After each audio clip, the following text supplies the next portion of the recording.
Bonjour à tous, c'est Abigail, j'espère que vous allez bien. Aujourd'hui nous allons voir ensemble un livre qu'a écrit Lydia Prada sur la voie de la sorcière, où elle pose la question de quelle sorcière vous êtes.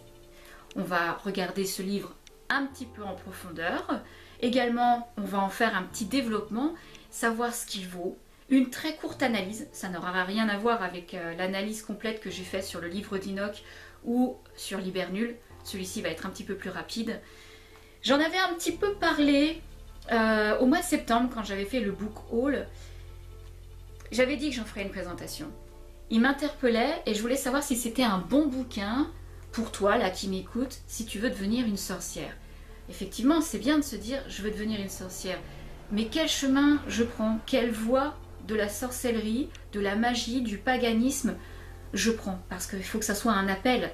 Il faut que ça t'appelle, il faut que tu te dises « Ah, mais c'est ça que je veux faire !»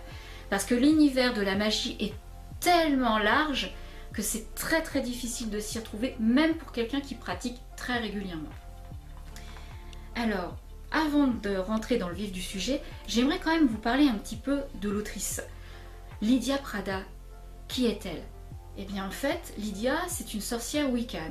Elle est née en Espagne, d'une famille païenne, qui lui a enseigné le paganisme, mais également d'autres formes du métier. Alors quand on parle de métier, on parle de métier dans la thématique de la magie, qui englobe absolument tout. Du néopaganisme, de la Wicca, du chamanisme, du druidisme. Ça englobe vraiment tout ce qui est matériel de magie. Et quand on parle également de matériel de magie, c'est quelle magie on va ressentir à l'intérieur de soi. C'est un métier. Pas le métier comme tu l'entends quand tu vas sur ton lieu de travail. C'est un métier qui est intérieur. Dans quel type de... Je vais revenir encore sur ce film, The Craft. The Craft, ça veut dire le métier. Donc regardez ce film qui est extraordinaire. Apprendre avec des pincettes, bien évidemment. À chaque fois je dis avec de la culture pop, apprendre avec des pincettes. Mais dans le fond, on retrouve vraiment l'aspect de ce qu'on appelle le métier. Qu'est-ce que je peux vous dire d'autre? Lydia obtient en 2020 son bac en sciences de l'environnement. C'est quand même pas rien. Donc vous pouvez déjà imaginer qu'elle est très jeune. Mais en plus de ça, elle écrit des ouvrages. Elle enseigne également sur la sorcellerie et le paganisme. Elle se consacre à aider les sorcières débutantes, à les aider à trouver leur propre voie, ce que je trouve vraiment extra, parce que ça évite bien des débordements à apprendre des choses qu'il ne faut pas. Elle explore également sur ses différents réseaux sociaux ce qu'on appelle la Wicca Tips. D'ailleurs, vous pouvez la retrouver sur son compte Link, vous voyez défiler à l'écran, où ses ouvrages sont proposés. Et il n'y a pas que ça, vous pouvez également la retrouver sur ses différents réseaux sociaux. Il y a Instagram où elle est très active, elle poste très régulièrement. Elle a un compte Patreon également, ou Patreon, je ne sais pas trop comment ça se prononce. Mais il y a surtout son compte Pinterest, qui est vraiment très fourni en tips. Donc vous voyez, c'est vraiment des choses qui sont inspirantes, qui aident également pour les personnes qui débutent. C'est vraiment super sympa. En plus, je trouve que ça a une esthétique géniale. Donc vous pouvez la retrouver là-bas. Moi personnellement, j'ai plutôt été intriguée par le travail qu'elle fait. Et puis j'ai pas du tout son talent. Ça par exemple, vous voyez, je suis incapable de le faire. Je peux en parler, mais je suis incapable d'avoir ce graphisme, faire quelque chose d'aussi beau et d'aussi ludique pour quelqu'un qui débute. Ça, c'est génial. Les personnes qui font ce type de tips, vous êtes extra. Bon, alors, ce livre. Bon, j'en avais parlé rapidement la première fois sur la couverture qui est très jolie, mais c'est pas la couverture qu'il faut regarder techniquement. C'est l'intérieur de ce que ça contient, le livre, la littérature, le tout. Il faut lire. Je vais jamais cesser de lire. Alors pour ceux qui n'ont pas vu la vidéo sur le book haul de septembre, ce livre, vous l'avez aux éditions Artemis. Il est au prix de 18 € et vous le trouvez dans toutes les librairies, sur toutes les plateformes de... comment on appelle ça, Amazon, quoi. Voilà, toutes les boutiques en ligne, vous pouvez le retrouver facilement. Je vous lis le résumé. Quelle sorcière êtes-vous? Il n'existe pas de vérité unique dans le domaine de la magie. Il appartient à chaque pratiquant de trouver sa voie en fonction de son style de vie et de ses goûts.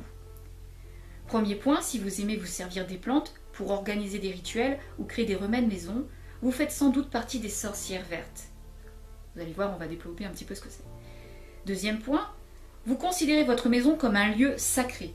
Les propriétés curatives de la nourriture n'ont aucun secret pour vous. Vous ne considérez jamais la cuisine comme une corvée. Cela fait probablement... Voilà, je vais la refaire. Cela fait probablement de vous une sorcière du foyer. Troisième point, vous qui sentez particulièrement à l'aise avec les 5 éléments, l'air, le feu, l'eau, la terre et l'esprit, vous voilà sans doute sorcière de la nature. Et le quatrième point, vous appréciez avant tout la variété et la polyvalence. Vous êtes peut-être une sorcière éclectique. Apprenez-en plus sur les différents types de sorcières, leurs dons, leurs coutumes et leurs compétences. Grâce à ce guide magnifiquement illustré, je vous montrerai, vous découvrirez des exemples d'activités et de rituels qui vous aideront à trouver votre voie, celle qui fera de vous une sorcière bien dans sa peau. Et ça, c'est très important. Quand vous débutez la sorcellerie ou que vous pratiquez la sorcellerie de manière quotidienne, c'est très important que vous vous sentiez bien dans votre peau, que vous soyez équilibré, bien dans son corps, bien dans sa tête. Un credo. Telle est la voie. Ensemble, nous allons voir les 4 points qui ont été énumérés dans le résumé. On va le développer très rapidement, mais de manière assez concise. On va également regarder le sommaire et je vous mettrai des incrustations sur l'écran, peut-être même des vidéos, je ne sais pas encore comment je vais faire le montage.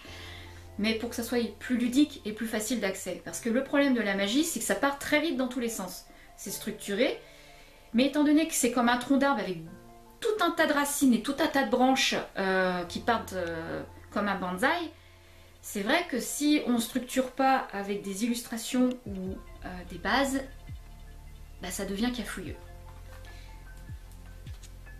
Alors vite fait le sommaire, pour que vous ayez des étapes comme une dissertation. C'est ce qu'on va faire. On va faire une dissertation sur ce livre. Donc chapitre 1, on voit les bases de la magie. Donc il y a une petite introduction pour vous expliquer ce qu'est les bases de la magie. Ensuite, vous verrez l'univers, la terre, la mer, je précise, avec les 5 éléments. Donc c'est quoi les 5 éléments? À quoi ça correspond, hein. Vous verrez également l'énergie individuelle et l'intention. Donc percevoir l'énergie, qu'est-ce que c'est, son mode d'emploi. Vous verrez également ce qu'est les autels, les représentations et les accessoires. Donc dans les accessoires, ben, vous avez la tamé, vous avez la baguette magique, le balai. Le seul que j'ai pas trouvé dans les accessoires, c'est le chapeau. Le chapeau est aussi un outil magique. Pas forcément le chapeau de sorcière, vous savez, avec la pointe. Il y a d'autres chapeaux qui servent en magie. Comme quand vous mettez le capot d'une cape, ça sert en magie. Donc ça n'avait pas été répertorié. Bon, c'est pas très grave, vous me direz, parce qu'il est tellement concentré avec énormément d'informations que c'est pas très grave de base. Donc l'autel et les accessoires. Vous avez également les techniques universelles, donc ce qui est la purification pour les différents outils que vous utilisez, le cristaux, le soleil, la lune, l'eau, le sel, la fumée, la terre, le feu, les éléments en général. Ensuite, vous voyez la bénédiction et la consécration, la préparation des accessoires, la divination, les différentes formes de divination. Et ensuite, vous arrivez au chapitre 2, la magie verte. Et là, vous rentrez dans le vif du sujet, qui est vraiment très intéressant. Je vous mets une illustration pour vous montrer à quel point ce livre est magnifique. Il est vraiment beau, c'est incroyable. J'adore les illustrations, elles sont trop belles. Donc pour la magie verte, ce qu'il y a d'intéressant, c'est qu'elle va rentrer dans tout ce qui concerne la terre-mère. L'enracinement, les saisons, à quoi correspondent les saisons, le jardin de la sorcière. Bon, parfois on peut le mettre au pluriel, les jardins de la sorcière. Bon, moi j'en ai qu'un, hein, donc c'est le jardin. Bon. Mais vous pouvez avoir différentes formes de jardins. son emplacement, son coût, ses plantes, son type. Alors son type, j'avais pas compris ce que c'était et je vous lis très rapidement ce que c'est. Que comptez-vous faire de votre jardin? Votre vision de la magie verte est déterminante dans ce domaine. Souhaitez-vous posséder un verger ou un potager? Faire pousser des plantes médicinales peut-être? Attirer des papillons et des abeilles? N'hésitez pas à prévoir un lieu de méditation, une petite fontaine ou même un hôtel. Votre jardin doit vous ressembler et répondre à vos attentes. Passez-y le plus de temps possible pour développer de véritables relations avec vos plantes et vous imprégner de l'énergie de chaque saison. Ne vous découragez surtout pas si une culture meurt ou un semis échoue, malgré tous vos efforts. Semis, les semences. Quand vous prenez votre graine, que vous la mettez en terre, vous la laissez sous votre véranda pour qu'elle prenne, ça s'appelle un semis. Faites un nouvel essai, c'est comme cela qu'on apprend. Voilà. Ça, c'est la magie verte. Vous allez utiliser la culture de la terre pour fabriquer vos plantes, votre jardin, votre potager, votre verger, vos plantes médicinales. La plupart du temps, quand vous êtes une sorcière qu'on appelle une green witch, vous avez une véranda, mais aussi vous avez une maison.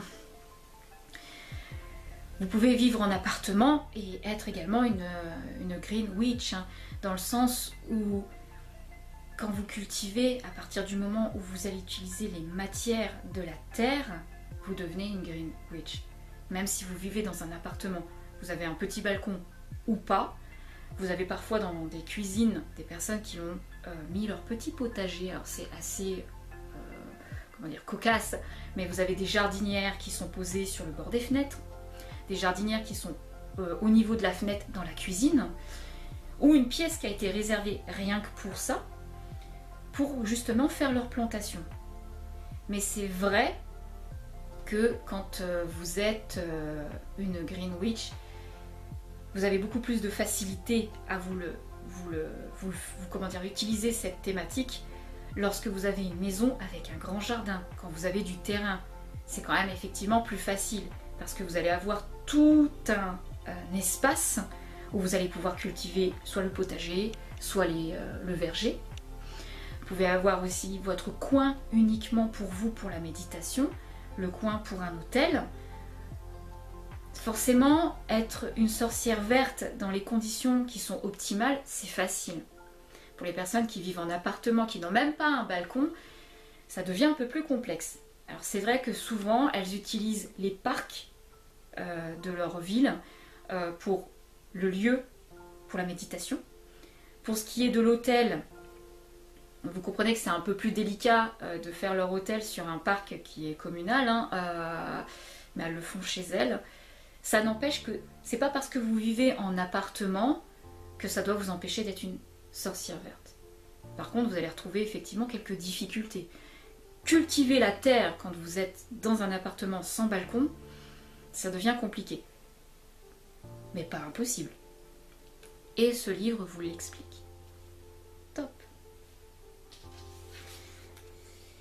Alors on parle effectivement des plantes en pot, donc les fameuses jardinières que vous pouvez avoir à l'intérieur de votre maison. On parle de la magie verte en pratique, donc comment se fait la pratique de la magie verte. Et là je vais vous le montrer, on vous parle des arbres, avec les différents types d'arbres que vous utilisez en magie, les épices et les herbes, les fleurs et les minéraux. Vous voyez, ça se présente comme forme de tableau Excel. C'est vraiment super.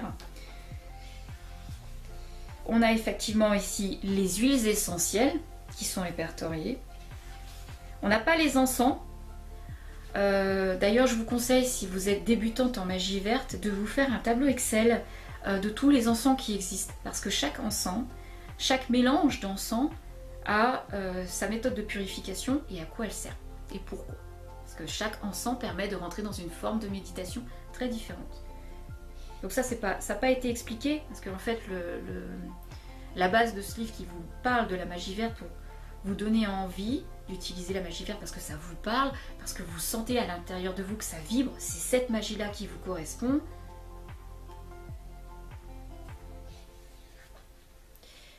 ça vous l'explique. Ça vous donne tous les outils nécessaires pour vous dire que c'est oui ou non. Par contre, vraiment le point top de ce livre, c'est que ça ne vous influence pas. Ce livre n'est pas là pour vous influencer à prendre telle ou telle magie. C'est juste pour vous donner une directive. C'est pour ça que je l'aime beaucoup ce livre-là. Ensuite, l'utilisation des plantes. Bah oui, parce qu'il faut savoir les utiliser, les plantes. Quel type de plante choisir? D'ailleurs, si vous vous lancez dans la magie verte, je l'ai mis à côté. Alors, si vous vous lancez dans la magie verte, il y a... je fais mon petit bazar. Il y a un livre vraiment très sympa qui regorge de toutes les plantes, enfin 300 plantes, mais quand même pas mal. Et il est lourd, c'est celui-là. Alors, si jamais vous avez envie d'étudier 300 plantes médicinales, qui sont également bonnes pour votre système digestif, votre vitesse de sédimentation, là c'est la naturopathe qui parle, celui-ci est vraiment génial, parce qu'il est facile, il n'est pas compliqué, et ça se fait comme un dictionnaire, donc c'est vraiment très bien. Je l'avais mis de côté, parce que j'ai dit celui-là, il faut absolument que si jamais ce livre intéresse pour la magie verte, qui s'y retrouve, quel bouquin préconisé qui pourrait vraiment accompagner les sorcières en magie verte, c'est celui-là. C'est ce petit dictionnaire Larousse de 300 pages qui est vraiment bien orchestré pour les plantes. Plantes médicinales, c'est top, hein. Vous pouvez fabriquer vos propres... J'adore. Vous pouvez... Il y a des oiseaux qui chantent juste au-dessus de mon toit, de ma toiture. Donc c'est un joli accompagnement, j'aime beaucoup. Alors bien, pour l'utilisation des plantes, donc il y a pour le stockage, donc comment vous faites alors là on va rigoler, séchage à l'air libre, séchage au four et séchage au micro-ondes. Bon, je suis pas trop à utiliser le micro-ondes pour faire sécher les plantes, je préfère le séchage à l'air. D'accord, séchage au four c'est pareil, je suis pas... j'aime pas trop, mais au moins elle vous donne tout. Voilà, comme ça, si vraiment vous êtes dans devoir la rapidité, parce que vous avez besoin d'une plante sèche à un moment bien particulier pour faire un rituel, ouais, bon, les méthodes de séchage rapide, four ou micro-ondes, c'est vrai que ça peut aider. Je suis pas partisane de ça. Je préfère faire sécher mes plantes de manière naturelle, ce qui est quand même meilleur, de manière naturelle, en faire des pots et les stocker, ça se garde un an. Des plantes séchées, vous pouvez les garder un an, elles gardent leur pureté même sèche, donc pas hésiter, hein. Faites-le, c'est quand même plus simple. Et ensuite, toutes les préparations à base de plantes.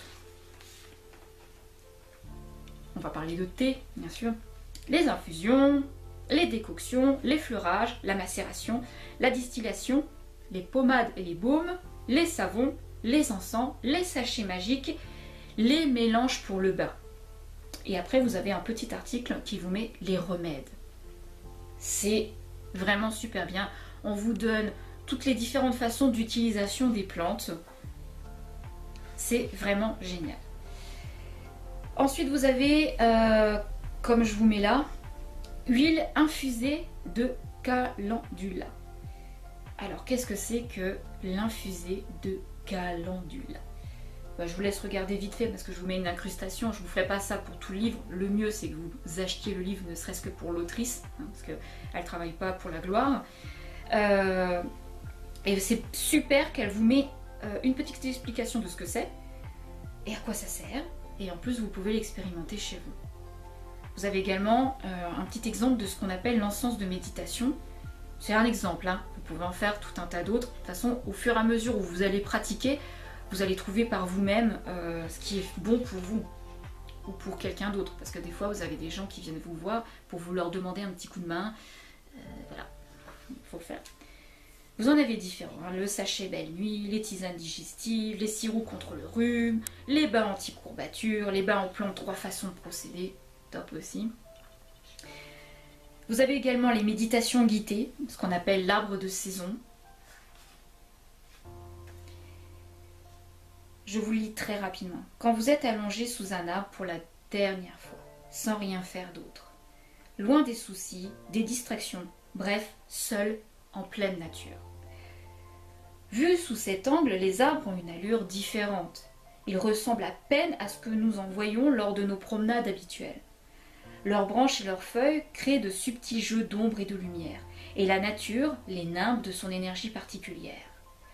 Nous allons à présent nous livrer à un exercice de méditation et de visualisation dans le but de nous reconnecter à la terre-mère, aux 5 éléments et au cycle des saisons.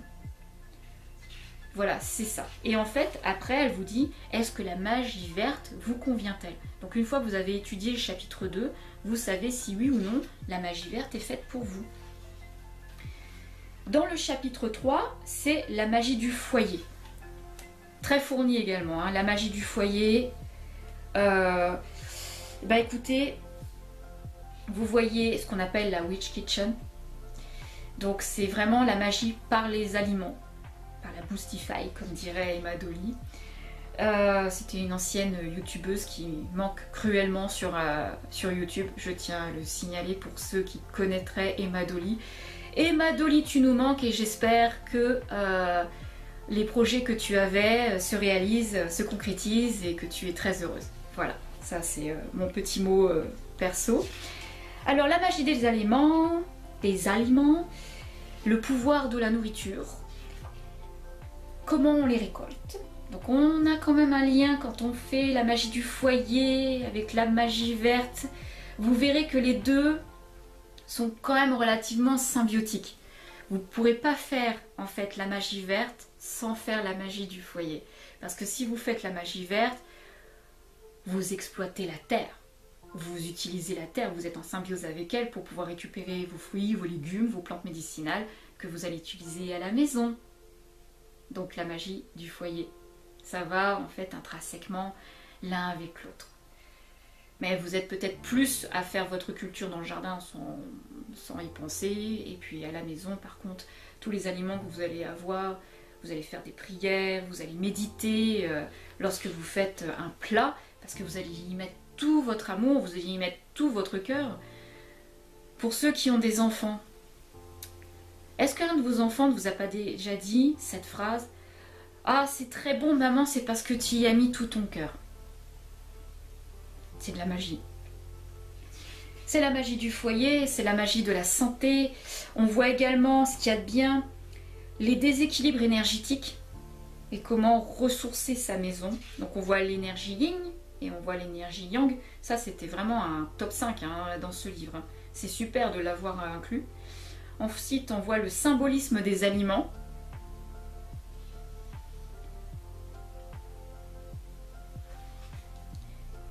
La cuisine des sorcières, donc c'est ce qu'on appelle la Witch Kitchen, hein, je le répète.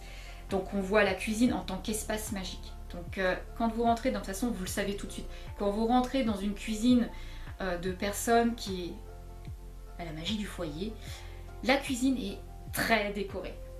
Vous avez des plantes qui sont suspendues, séchées, vous avez des lumières très spécifiques, vous avez des bougies, mais qui ne servent pas dans le domaine du romantisme, de la décoration. Ce sont des bougies qui servent au rituel de la cuisine. Vous avez également les autels qui sont mis devant vous avec les livres.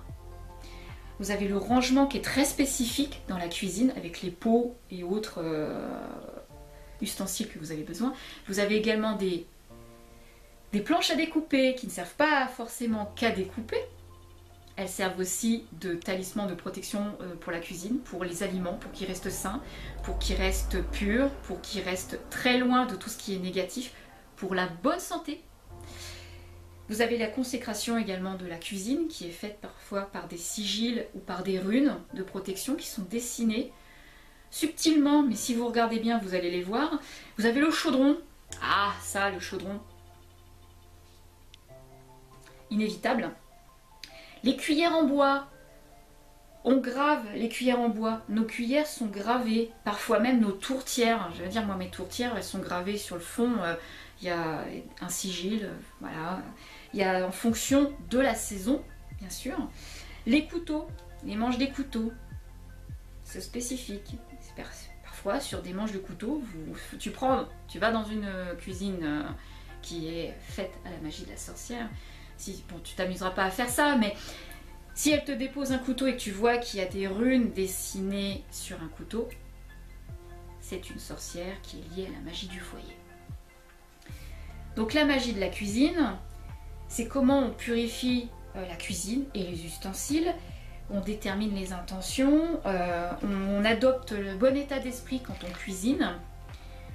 On peut mettre de la musique adaptée pour la magie du foyer. Les fourneaux qui sont adaptés aussi.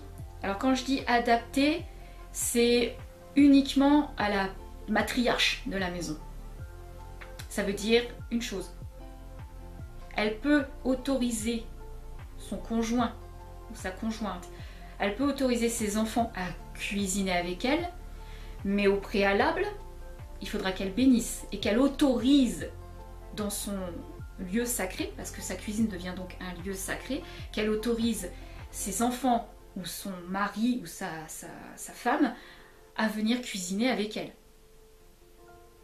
Ou avec lui, d'accord? C'est très complexe dans le sens où on se dit, attends, quand même, la cuisine c'est à tout le monde, c'est au foyer, oui, mais c'est un espace sacré.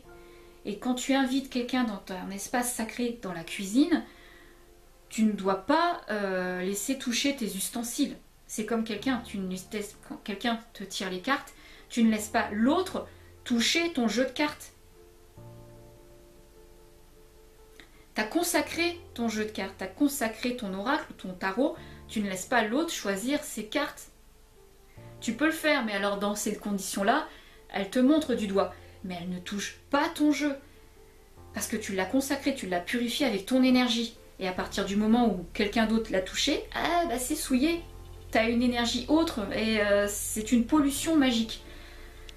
Donc même si c'est des membres de ta famille, la cuisine est importante, surtout dans la magie, dans une sorcière qui est la sorcière du foyer. Tu auras vraiment tout qui va faire pour protéger la maison, pour protéger le foyer. Donc la cuisine, c'est la pièce centrale dans la magie d'un foyer. Donc forcément, tu ne pourras pas avoir des gens qui vont venir polluer tes ustensiles. Le couteau, le chaudron, tout moule. La cuisinière, le frigo. Le frigo à la rigueur, bon, c'est pas très grave parce que tout le monde va ouvrir pour aller chercher quelque chose à manger et tout ça. Donc le frigo non, les placards non. Mais tous les ustensiles qu'une sorcière utilise, interdiction d'y toucher. Sauf si au préalable, elle a béni son mari, sa femme, ses enfants.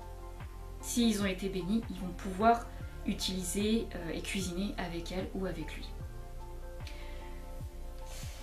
Donc c'est bien.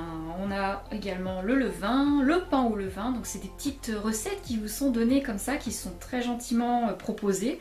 Ça vaut le coup de les faire. Moi je me suis fait plaisir à faire le levain, voilà. C'était très sympa. J'ai fait également la poire pochée au vin chaud. Délicieux. Ah, délicieux.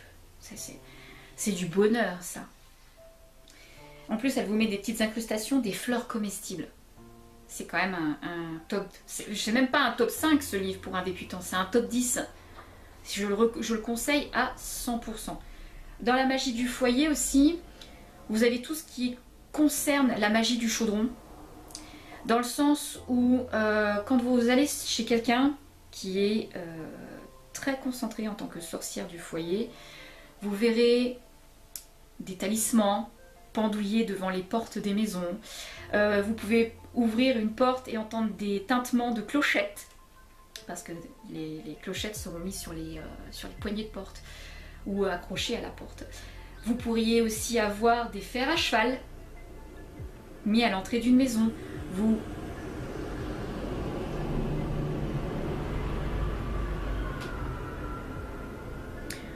Vous excuserez mon agriculteur, je vis en pleine campagne, en pleine cambrousse, perdue au milieu de nulle part, très très loin des villes. Je suis à l'orée d'une forêt et tout le reste autour de chez moi c'est des champs. Donc c'est magnifique, faut aimer, mais moi c'est comme ça que je vis.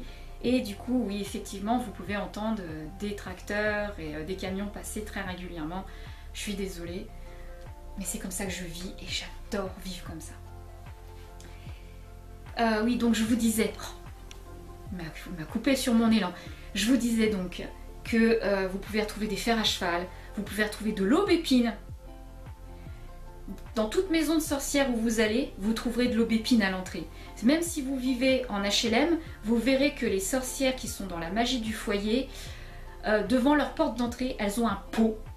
Elles ont bien sûr le gratte-pied, le paillasson avec écrit welcome, bienvenue et tout, où il y aura peut-être même un paillasson qui a été fait bien précisément, et si vous soulevez le paillasson, vous pourriez voir des runes ou des sigils collés en dessous. Mais vous verrez également des pots de fleurs, et dedans c'est de l'aubépine. Voilà, vous pouvez avoir cette magie du foyer même en HLM, en espérant qu'elle ne se fait pas piquer son pot d'aubépine ou son paillasson. J'ai vécu pendant 15 ans en HLM. Un cauchemar. Et ben on m'a piqué mon paillasson. Ça c'est pour l'anecdote. On m'a piqué mon paillasson, sérieusement. C'est fou ça. Chapitre 4. La Wicca. Part très importante.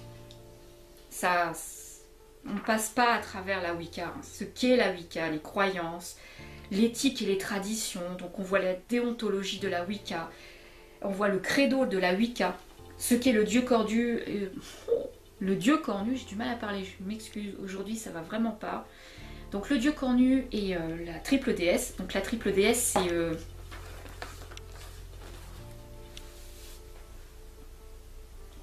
c'est ça. La triple déesse, la triple lune, c'est ça. Donc vous voyez ce qu'est la triple déesse. Ça vous donne une explication également de comment on invoque le dieu cornu et la triple déesse. Donc elle porte différents noms en néopaganisme. Vous avez des Déméter, Aradia, Gaïa, tous ces noms-là, vous les verrez. Elle les répertorie un petit peu. Comment s'instruire? Parce que la déontologie de la Wicca, c'est s'instruire. Ça veut dire lire beaucoup de livres sur l'ésotérisme, sur les sciences occultes, mais pas que ça. C'est lire beaucoup de romans. C'est lire en fait tout ce qui vous tombe sous la main. C'est ça. Y compris les livres de cuisine, les livres de bricolage, les livres inspirants, les développements de soi, l'estime de soi, développement personnel. Lire des livres également de coaching. Voilà. C'est ça. C'est croire en soi, c'est croire en la liberté de conscience, c'est très important. Soutenir les égalités, prendre soin d'eux, prendre soin de soi. La règle de la Wicca. Alors la règle de la Wicca, c'est très important dans le sens où ne nuis à personne. Et si tu fais du mal, ça te reviendra 3 fois dans la figure. Si tu fais du bien, ça reviendra également 3 fois de manière bénéfique. C'est ça. On voit les roues de l'année, on voit les sabbats. Qu'est-ce que les sabbats? Le Yule, l'Ostara, Beltane, Mabon, enfin bref. Ensuite, vous voyez également les Beltanes. Le Beltane, excusez-moi. Vous voyez également les Esbats. Alors, c'est quoi les Esbats? C'est tout ce qui est lié à la Lune. C'est la magie lunaire. D'accord? Donc, le dernier croissant, le premier croissant, le quartier, la pleine lune, la lune nouvelle.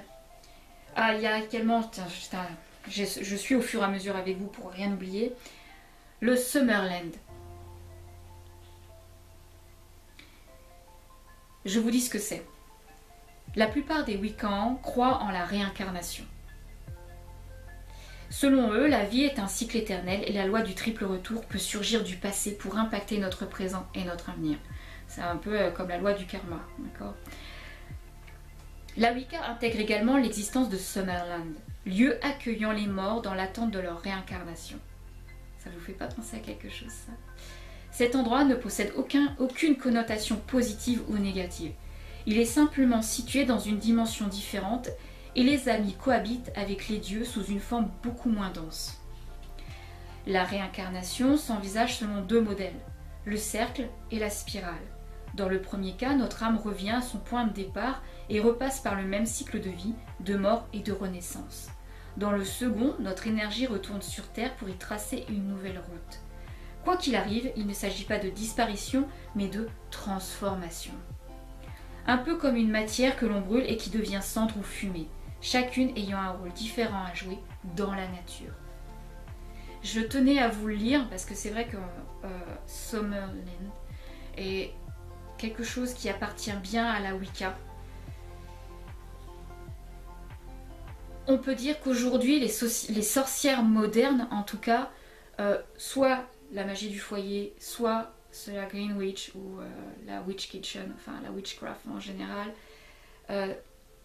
la Wiccan aura une grande tendance à implanter ces magies pour en faire un tout. Vous pouvez vous considérer Wiccan quand vous adoptez tout type de magie. Vous avez des sorcières viertes qui ne s'occupent pas de la Wiccan. Vous avez de la Wicca, pardon. Vous avez la sorcière au foyer qui elle aussi ne s'occupe pas de la Wicca. Par contre, vous pouvez avoir dans la Wicca des sorcières qui se revendiquent sorcières du foyer, sorcières vertes, sorcières néo-païennes, sorcières chamaniques, sorcières druidiques. Vous avez absolument dans la Wicca des sorcières qui peuvent englober le tout. Puisque comme je vous disais, c'est comme un tronc d'arbre avec des ramifications à la fois pour les racines mais également pour les branches. Et c'est pour ça que je vous dis que la thématique peut devenir très problématique parce que ça part dans tous les sens. Et la Wicca, c'est le tronc. Ensuite, vous choisissez la branche ou la racine que vous désirez. Donc dans la Wicca, on voit le passage à l'âge adulte qui est très important. J'en avais fait une explication, je ne sais plus dans quelle vidéo, où l'âge adulte englobe une nouvelle magie et que tout ce qui est avant, durant l'enfance, c'est une magie qui est innocente. Donc on ne fait pas n'importe quoi avec les enfants, on ne fait pas n'importe quoi avec les adolescents. Chaque passage a un rituel. Et pour le rituel adulte, eh bien, ça fait rentrer bien sûr tout ce qui est adulte, ce qui signifie le mariage, ce qui signifie la procréation, ce qui signifie la renaissance. Bref, vous avez également l'initiation, parce que quand vous rentrez dans la Wicca, vous passez des rites d'initiation. Le hand fasting, l'eldering, la mort, le hand parting, enfin bref, vous voyez toutes ces bases.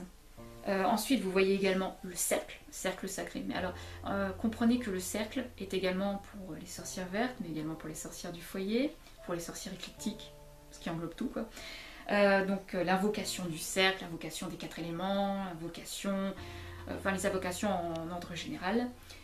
Vous faites également la méditation guidée pour le dieu cornu et la triple déesse. Donc, je vous avais dit comment les invoquer.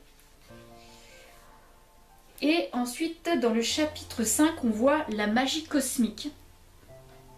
Alors là, ça va plaire à beaucoup de monde, parce qu'en général, dans ce type de bouquin, on voit pas ça, et j'ai été agréablement surprise. C'est quoi la magie cosmique?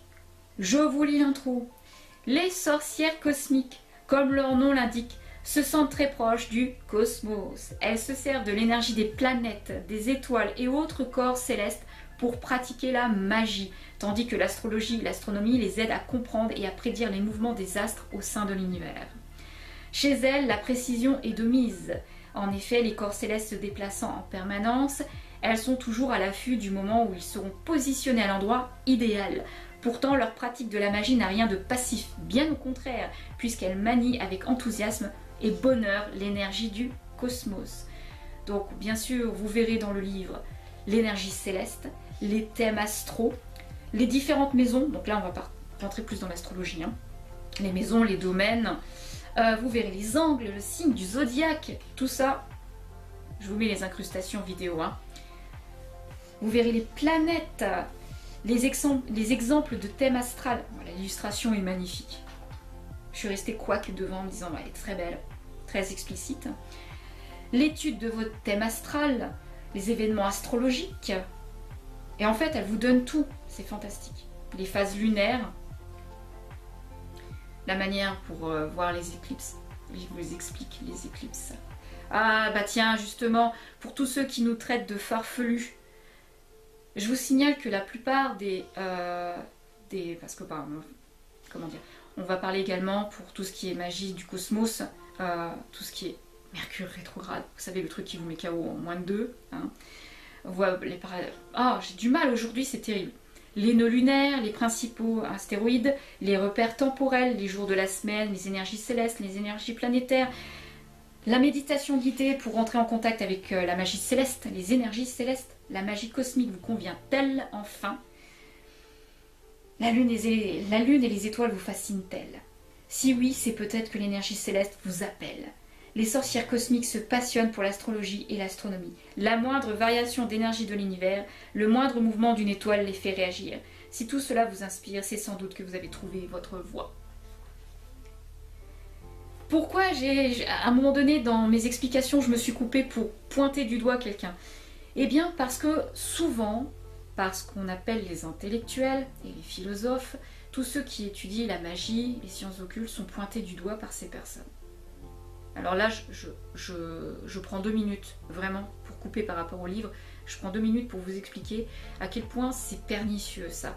Parce que la plupart des personnes qui étudient le cosmos de manière astronomique, d'accord, on va dire correcte, cartésienne, scientifique, nous pointent souvent du doigt en nous prenant pour des... d'accord. Est-ce que vous savez, et là je vous cible complètement, est-ce que vous savez que toutes sorcières ont un télescope? Elles étudient les astres. Elles observent les planètes. Ça veut dire qu'elles ont une bonne connaissance aussi de l'astronomie. Mais vous nous prenez souvent de haut, avec vraiment mépris, alors qu'en fait on fait exactement la même chose que vous, sauf qu'on l'aborde de manière différente. Est-ce que vous pourriez pas avoir un peu d'humilité vis-à-vis de ça?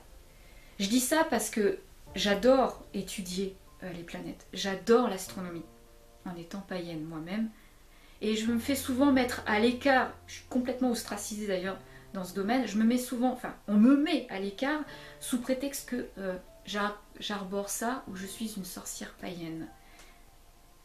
Et on me dit non, tu es stupide. Alors mettez un petit peu d'eau dans votre vin, ayez un petit peu d'humilité pour toutes les sorcières qui justement étudient la magie les énergies cosmiques, la magie céleste, parce que c'est pas parce que les personnes vont vous parler de galactique ou vont vous dire bon bah elles sont en connexion avec des célestes, avec des guides célestes, avec voilà, avec la magie céleste, que ce sont des fous. Voilà, c'était ma petite aparté parce que c'est vraiment le monde des fois me coupe les pattes. C'est incroyable. C'est cette idée de forcément mettre quelqu'un dans un moule et lui dire bon bah tu peux pas en sortir parce que tu ne conviens pas, tes idées sont pas les nôtres. Mais heureusement qu'on pense tous différemment. Sinon on s'emmerderait, hein. Voilà, c'était mon petit coup de gueule dans le passage. C'est parce que bon, voilà, la magie céleste, la magie du cosmos, la magie cosmique, visiblement, vous pouvez pas l'exploiter avec des personnes qui sont pures et dures dans l'astronomie. Et d'ailleurs, je remercie un youtubeur qui ne s'amuse pas à faire ça, c'est Arnaud d'AstronoGeek, qui lui accepte les gens.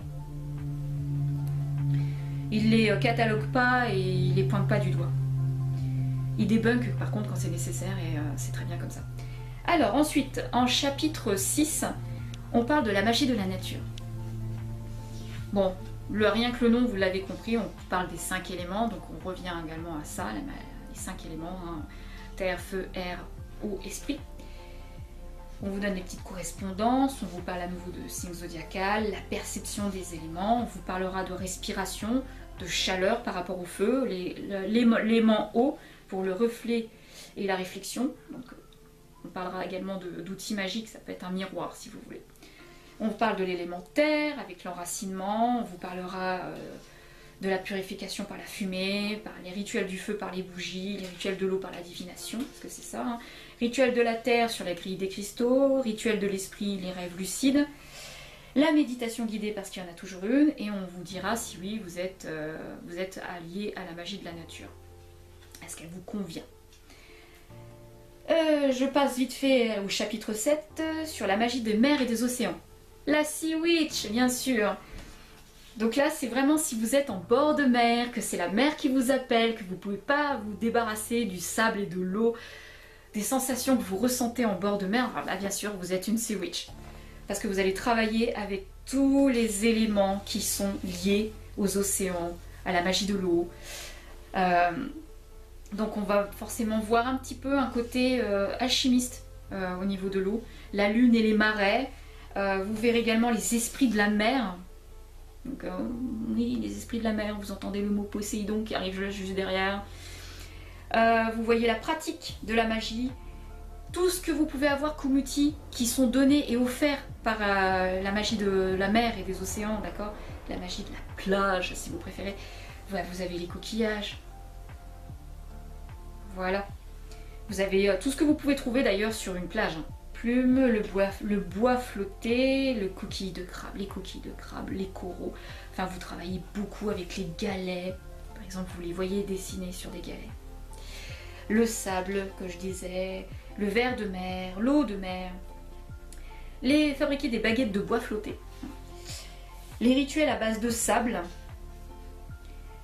On vous montre tout et on vous donne des exemples de sortes de bains de mer, soit à base de sable et de bougies. On vous montre tout ça. Et bien sûr, la méditation guidée lorsqu'il y a les marées, la montée et la descente des océans. C'est très intéressant. La magie des mers et des océans vous conviennent-elles? Je vais vous la lire aussi. Parce que je ne suis pas adepte du tout de la Sea Witch. Moi, les océans me font flipper. Je suis thalassophobique, donc j'ai un peu de mal avec ça. Les sorcières des mers et des océans se sentent très proches de l'élément eau. Où qu'elles se trouvent, elles entendent l'appel de la mer, car celle-ci est tout pour elles. Éminemment conscientes de leur pouvoir parapsychique, elles cultivent le mystère. L'insondable ne leur fait pas peur. Parfois, elles se transforment en activistes pour défendre les mers et les océans, ainsi que les créatures qui les peuplent. Si tout cela vous inspire, c'est sans doute que vous avez trouvé votre voie en tant que sorcière de la mer, sorcière des eaux. Les courants, les ruisseaux, les petits courants d'eau, ça me dérange pas, j'adore mettre les pieds dedans, mais c'est vrai que la mer, moi, ça me fait peur. Les océans, c'est tellement une étendue vaste, c'est noir, c'est obscur. Non, moi j'ai besoin de lumière.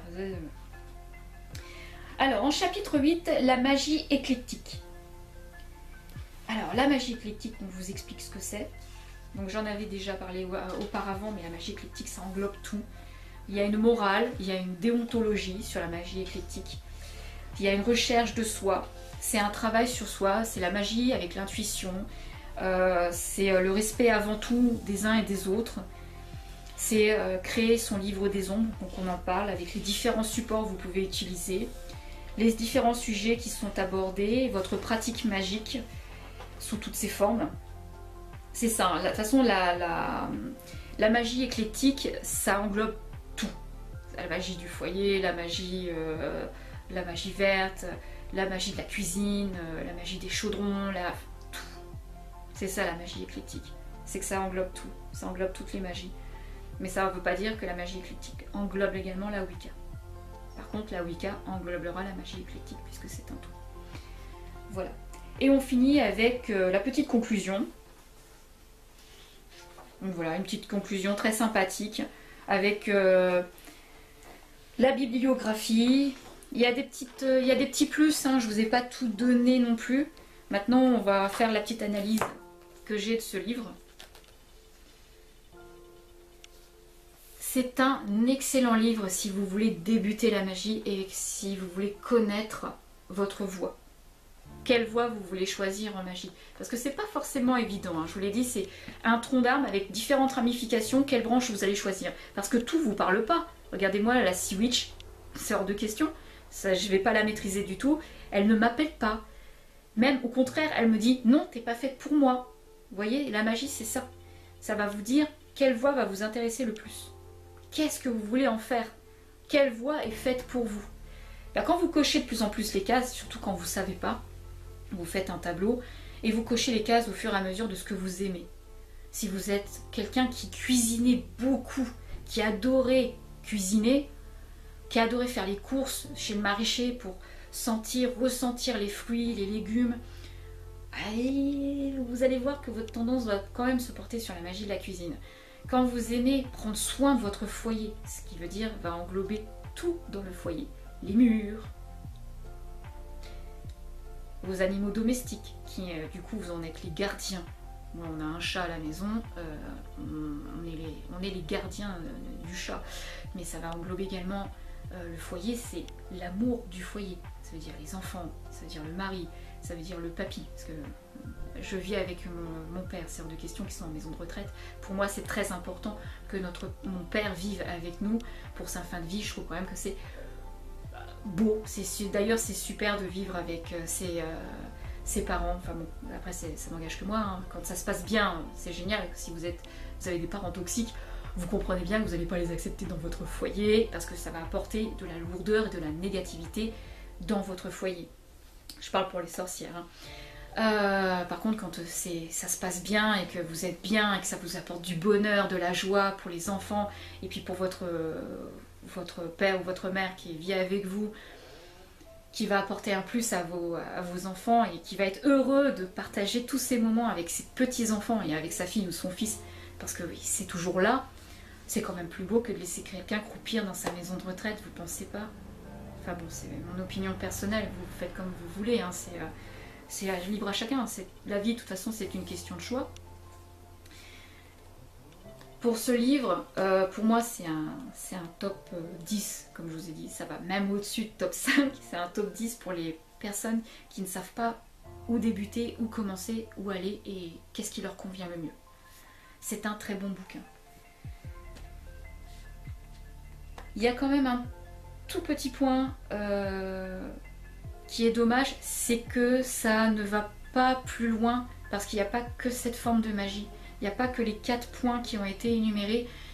Il y en a d'autres parce que j'estime quand même que les personnes qui sont chamanes ou druides font partie, sont quand même dans la voie de la sorcière, ne sont pas vues, ce qui est dommage. Donc il faudra peut-être compléter ce livre. Si jamais aucun des 4 points vous appelle, il faudra peut-être fouiller vers le côté chaman, vers le côté druidique, vers peut-être une autre forme de magie. Alors après, quand vous sortez de ça, et que aucun de tout ça vous parle, et que vous êtes attiré à une magie un peu plus noire, écoutez, la magie dark, la magie noire, la magie du chaos, ce type de magie, c'est votre choix, mais il y a des conséquences à payer avec ce type de magie. C'est juste la mise en garde que je vous fais. Si vous la maîtrisez, c'est très bien, mais quand vous êtes débutant,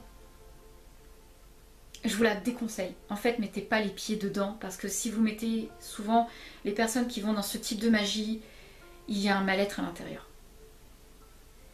Les personnes qui vont vers la magie noire, il y a un mal-être à l'intérieur. Il y a forcément quelque chose, il y a un trauma qui n'est pas guéri, il y a un manque d'estime de soi. Il y a forcément quelque chose qui est toxique déjà pour vous à la base. Il y en a qui me disent « Oh, mais la magie noire, il n'y a pas de problème, je peux la faire, ça ne me dérange pas, je vais très bien. » Mais quand vous grattez, que vous commencez à discuter avec cette personne, vous allez voir qu'elle a des traumas qui ne sont pas guéris, qu'il y a quelque chose qui ne va pas et qu'il y a cette idée un petit peu de vengeance, qui a besoin d'exprimer une forme de colère, qui a besoin de sortir. Et on est bien d'accord que quand vous êtes en colère, que vous avez un esprit de vengeance, qu'il y a quelque chose qui s'est passé dans votre vie, un trauma qui n'a pas été guéri, qui n'est pas cicatrisé, et que vous utilisez la magie noire, la magie du chaos, entre autres, ça va avoir des effets très néfastes sur vous, mais également sur l'entourage. Je pense qu'à l'heure d'aujourd'hui, c'est une magie malheureusement qui intéresse de plus en plus de monde. Je ne sais pas à cause de quoi. Est-ce que c'est à cause du cinéma? Est-ce que c'est à cause de l'industrie musicale qui est en train de te dire « Waouh, t'as vu, c'est génial, comment c'est super d'utiliser cette magie ?» Mais non, non. Attention, je j'invoque pas dire que l'église luciférienne ou l'église satanique c'est des mauvaises églises. Non. C'est ce que vous en faites, en fait. Voilà, c'est ça. C'est à prendre avec des pincettes. Hein, je veux dire, l'église la plus corrompue, l'église la plus mauvaise qui soit, c'est l'église de Baal. Celle-ci fait entrer des égrégores, fait entrer de l'immoralité et des concepts de vie qui sont totalement abjects et qui dit que tu peux tout faire. Dans le sens où tu peux faire absolument tous les vices les plus dégueulasses qui existent sur la Terre. pour moi, c'est des péchés extrêmement graves. C'est même des actes qui sont criminels, qui sont en tout cas déclarés par la loi dans le droit pénal, qui sont criminels, et que cette église de Baal considère que ça ne l'est pas. Et que d'ailleurs, il faudrait en faire une normalité. Et qu'il faudrait modifier la loi pour pouvoir avoir le droit d'exercer ces rituels. Des rituels abjects. Donc, pour les débutants, ces livres-là sont très bien. Les 4 points, c'est à vous de voir. Ce qui est quand même pas mal de savoir quelle sorcière vous êtes. Qu'est-ce que vous avez coché comme case dans ce que je vous ai dit? Bien sûr, je vous donne pas tout, parce que c'est pas une analyse complète que je vous fais, c'est juste une présentation de livre avec un petit développement. Je vous ai montré quelques incrustations, mais le mieux, c'est quand même de vous offrir le livre ou d'aller le chercher en bibliothèque, parce qu'il y est. J'ai vu que dans certaines bibliothèques, il y était. À Carnegie, par exemple, à Reims, si vous êtes de Reims, allez à Carnegie, vous pouvez le trouver. Il est présenté à la location. Donc, n'hésitez pas à plutôt prendre le livre comme ça pour le découvrir, pour savoir qui vous êtes. Quand vous avez fini de lire, vous pouvez le prêter à vos amis, ceux qui ont envie de savoir quelles sorcières ils sont. Vous pouvez en faire des quiz, faire un quiz pour savoir. Vous cochez les cases au fur et à mesure. Tiens, je suis plus dans celui-là, c'est celui-là qui me parle. Non, c'est plutôt cette voie-là. C'est à vous de voir. Moi, je vous ai dit tout ce que j'avais à vous dire sur la présentation de ce livre qui est vraiment extraordinaire. Vraiment, Lydia Prada, d'ailleurs, a sorti dernièrement un nouveau livre. Je crois que le livre, c'est Les Indomptés. À voir, je ne sais plus. Après, c'est à vous de chercher aussi, hein. Je ne suis pas là pour tout vous donner. Celui-là, je vous le conseille. Voilà. Sur cela, je vous dis, prenez soin de vous et à très bientôt pour une prochaine vidéo.